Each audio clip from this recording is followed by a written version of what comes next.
நீங்கள் அன்றைக்கி தனியாக இருக்கும்போது என்ன பண்ணீங்க? டேய், அன்னைக்கு நான் தாண்டா அவளுக்கு சமைச்சு கொடுத்தேன். அப்போ எதுக்கு நீ வாந்தி எடுத்த? அன்னைக்கு எனக்கு ஃபுட் பாய்சன் ஆயிடுச்சு. அக்ஷய் தான் சமைச்சு கொடுத்தான். அதுக்கு தான் அவன் காரணம்னு சொன்னேன். போதுமா? நிஜமாவா? சத்தியமாயிட்டு. எனக்கு அப்பவே தெரியும் அவன் தப்பு பண்ணிருக்க மாட்டான்னு. உன்கிட்ட போய் சொன்னான் பாரு.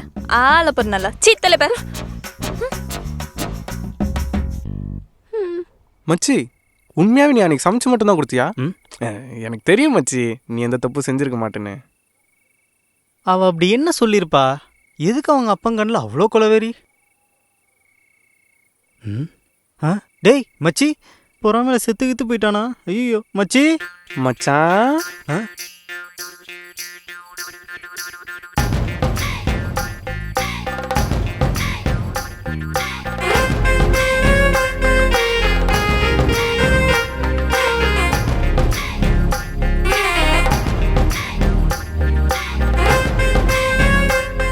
என்னடா ഇത്? എൻ്റെ പേര് വിശാൽ. ഇനി എൻ്റെ നാട് കേരളമാക്കും. ആ പെൺകുട്ടി മനസ്സിലായി. ഞാൻ ഇനി മലയാളിയായി.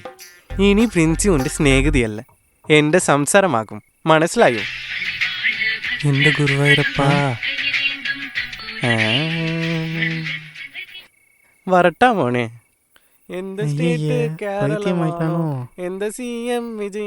இவன் இனிமே என்னென்ன எழுதிய கூட்ட போறான்னு தெரியலையே.